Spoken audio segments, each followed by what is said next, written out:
आणि आता बुलेटिनमध्ये पाहूयात आत्ताच्या क्षणाच्या महत्त्वाच्या टॉप 18 बातम्या।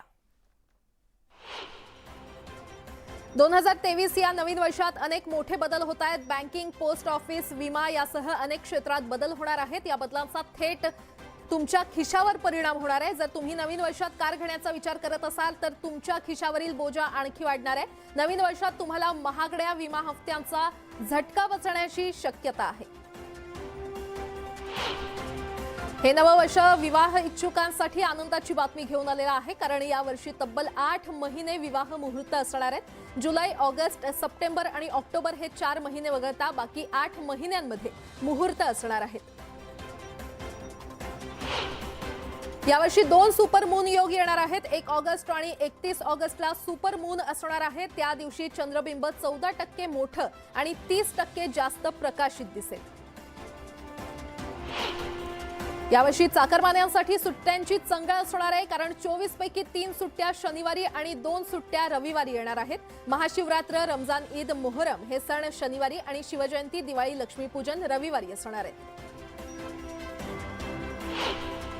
सावित्रीबाई फुले पुणे विद्यापीठाच्या क्रीडा आणि शारीरिक शिक्षण मंडळानं विद्यार्थ्यांना अनोखं गिफ्ट दिलंय। सावित्रीबाई फुले पुणे विद्यापीठाच्या क्रीडा आणि शारीरिक शिक्षण मंडळातर्फे योग प्रमाणपत्र अभ्यासक्रम सुरू करण्यात आलेला आहे। उद्यापासून अभ्यासक्रमाची अर्ज प्रक्रिया सुरू होणार आहे। वरिष्ठ निवासी डॉक्टरांच्या विविध मागण्यांसाठी संपाचा इशारा मार्डनं दिलेला आहे। मागण्या मान्य न झाल्यास उद्यापासून रुग्णालयातील सर्व सेवा बंद करण्यात येतील असं मार्डने म्हटलंय। औरंगाबादच्या सिल्लोडमध्ये कृषी महोत्सवाचं आयोजन करण्यात आलंय। मुख्यमंत्री एकनाथ शिंदे, उपमुख्यमंत्री देवेंद्र फडणवीस, मंत्री रावसाहेब दानवे आणि भागवत कराड यांच्या उपस्थितीमध्ये या कृषी महोत्सवाचं उद्घाटन होणार आहे। 19 बंगले घोटाळा प्रकरणी भाजप नेते किरीट सोमय्या आज एफआयआर दाखल करणार आहेत। किरीट सोमय्या रेवदंडा पोलीस ठाण्यात उद्धव ठाकरेंविरोधात एफआयआर दाखल करणार आहेत। महाराष्ट्र विधान परिषदेच्या नाशिक विभाग पदवीधर मतदारसंघ द्विवार्षिक निवडणुकीचं बिगुल वाजलेलं आहे। निवडणुकीच्या पार्श्वभूमीवर धुळे जिल्ह्यात आदर्श आचारसंहिता लागू झालेली आहे। धुळे जिल्ह्यात 22,593 पदवीधर मतदार आहेत। औरंगाबादमध्ये 31च्या मध्यरात्री मद्यपींचा धिंगाणा पाहायला मिळाला। भर रस्त्यात 2 दारुड्यांमध्ये हाणामारी झालेली पाहायला मिळाली। औरंगाबादच्या आंबेडकर नगर इथे ही घटना घडली आहे। महत्त्वाचं म्हणजे पोलिसांची गाडी बाजूलाच उभी असतानाही दारुडे असे एकमेकांना भिडलेले पाहायला मिळाले।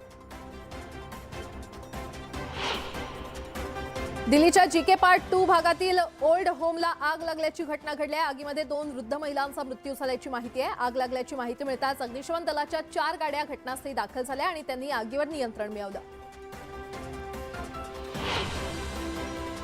तामिळनाडूच्या नामक्कल इथे एका फटाक्याच्या कारखान्यात स्फोट झाला। या स्फोटात 4 जणांचा मृत्यू झाला तर 18 जण जखमी झालेत। स्फोटानंतर लागलेल्या आगीत आजूबाजूला असलेली घरं देखील जळून खाक झाली।